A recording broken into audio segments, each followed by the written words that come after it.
Petrol, diesel, gas, ಅಡುಗೆ ಎಣ್ಣೆ, ತರಕಾರಿ ಎಲ್ಲವೂ ಆಯಿತು. ಇದೀಗ ಅಕ್ಕಿಯ ಸರದಿ. ಬಡವ ಮತ್ತು ಮಧ್ಯಮ ವರ್ಗದ ಜನ ಪ್ರತಿದಿನ 3 ಹೊತ್ತು ಅನ್ನ ಉಣ್ಣೋಕು 10 ಬಾರಿ ಯೋಚನೆ ಮಾಡಬೇಕಾದ ಪರಿಸ್ಥಿತಿ ನಿರ್ಮಾಣವಾಗಿದೆ.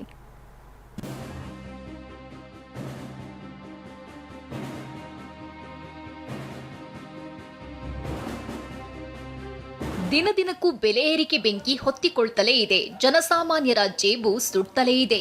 ಪೆಟ್ರೋಲ್, ಡೀಸೆಲ್, ತರಕಾರಿ, ಬೇಳೆಕಾಳು, ಅಡುಗೆ ಎಣ್ಣೆ ಬೆಲೆ ಈಗಾಗಲೇ ಗಗನಕ್ಕೇರಿದೆ.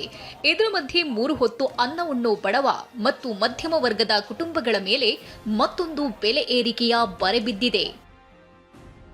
ಅಕ್ಕಿ ಬೆಲೆಯಲ್ಲಿ ದಿಢೀರ್ ಹೆಚ್ಚಳ, ಮತ್ತೆ ಬೆಲೆ ಏರಿಕೆ ಬರೆ. ಪ್ರತಿ ಕೆಜಿ ಅಕ್ಕಿಗೆ 10 ರಿಂದ 20 ರೂಪಾಯಿ ಹೆಚ್ಚಳ.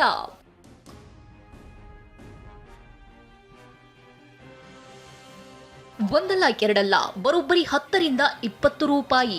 ಪಲಾವ್, ಪುಳಿಯೋಗ್ರೆ, ಪೊಂಗಲ್ ಅಂತ ಬೆಳಗ್ಗೆ ತಿಂಡಿಯಿಂದ ಶುರುವಾದ್ರೆ ರಾತ್ರಿ ಅನ್ನ ಸಾಂಬಾರ್ ಜೊತೆ ದಿನ ಕೊನೆಯಾಗುತ್ತೆ. ಇದೆಲ್ಲದಕ್ಕೂ ಅಕ್ಕಿ ಬೇಕೇ ಬೇಕು. ವಿಷಯ ಏನಪ್ಪಾ ಅಂದ್ರೆ, ದುಬಾರಿ ದುನಿಯಾದಲ್ಲಿ ಈಗ ಅಕ್ಕಿ ಬೆಲೆಯು ರಾಕೆಟ್ ಸ್ಪೀಡ್ನಲ್ಲಿ ಹೆಚ್ಚಳವಾಗಿದೆ. ಪ್ರತಿ ಕೆಜಿ ಅಕ್ಕಿ ಬೆಲೆ 10 ರಿಂದ 20 ರೂಪಾಯಿವರೆಗೆ ಏರಿಕೆಯಾಗಿದೆ.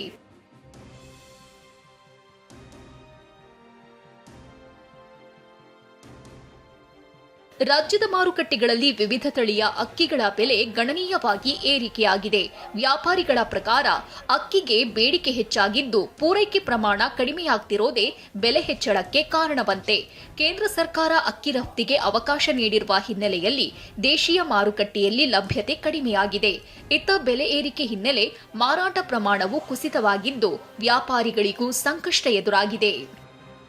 ನೀರಿನ ಅಭಾವ ಇರೋದ್ರಿಂದ ರೇಟ್ ಎಲ್ಲ ಜಾಸ್ತಿ ಆಗಿದೆ. ಪೆಟ್ರೋಲು, ಡೀಸೆಲ್ ಅದು ಜಾಸ್ತಿ ಆಯ್ತಲ್ಲ, ಟ್ರಾನ್ಸ್ಪೋರ್ಟೇಷನ್ ಅವೆಲ್ಲ ಜಾಸ್ತಿ ಆಗಿದೆ ಸರ್. ಅದರಿಂದ ಅಕ್ಕಿ ರೇಟು, ದಿನಸಿ ಕಾಳು ಐಟಮ್ ಎಲ್ಲ ರೇಟ್ ಜಾಸ್ತಿ ಆಗಿದೆ ಸರ್.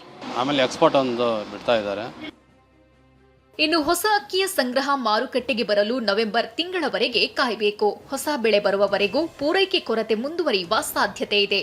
ಅಕ್ಕಿಗೆ ಬೇಡಿಕೆ ಇದೇ ರೀತಿ ಇದ್ರೆ ಮುಂದಿನ ದಿನಗಳಲ್ಲಿ ಬೆಲೆ ಮತ್ತಷ್ಟು ಏರಿಕೆಯಾಗುವ ಸಾಧ್ಯತೆಯೂ ಹೆಚ್ಚಾಗಿದೆ. ಸ್ಟೀಮ್ ರೈಸ್ ಕೆಜಿಗೆ 47 ರೂಪಾಯಿ ಇದ್ದಿದ್ದು 56 ಆಗಿದೆ. ರಾ ರೈಸ್ ಬೆಲೆ 50 ರಿಂದ 62 ರೂಪಾಯಿಗೆ ಜಿಗಿದಿದೆ. ಇನ್ನು ಕೋಲಂ ರೈಸ್ ಪ್ರತಿ ಕೆಜಿಗೆ 68 ರೂಪಾಯಿ ಇದ್ದಿದ್ದು 80 ರೂಪಾಯಿಗೆ ಏರಿಕೆಯಾಗಿದೆ.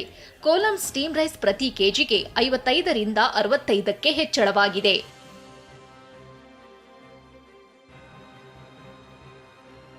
ಕಳೆದ ಕೆಲವು ವಾರಗಳಿಂದಲೇ ರಾಜ್ಯದಲ್ಲಿ ಅಕ್ಕಿಯ ದರ ಸದ್ದಿಲ್ಲದೆ ಹಂತ ಹಂತವಾಗಿ ಏರಿಕೆಯಾಗ್ತಲೇ ಇತ್ತು. ಆದರೆ ಈಗ ಆ ಬೆಲೆ ಏರಿಕೆ ಮಿತಿ ಮೀರಿದೆ. ತರಕಾರಿ, ಗ್ಯಾಸ್, ಇಂಧನದ ಬಳಿಕ ಇದೀಗ ನಿತ್ಯ ಬಳಕೆಯ ಅಕ್ಕಿ ದರ ಕೂಡ ದುಬಾರಿಯಾಗಿದ್ದು ಜನಸಾಮಾನ್ಯರ ಜೇಬು ಸುಡೋದು ಪಕ್ಕಾ ಆಗಿದೆ. ನಟರಾಜ್, ಟಿವಿ9 ಬೆಂಗಳೂರು.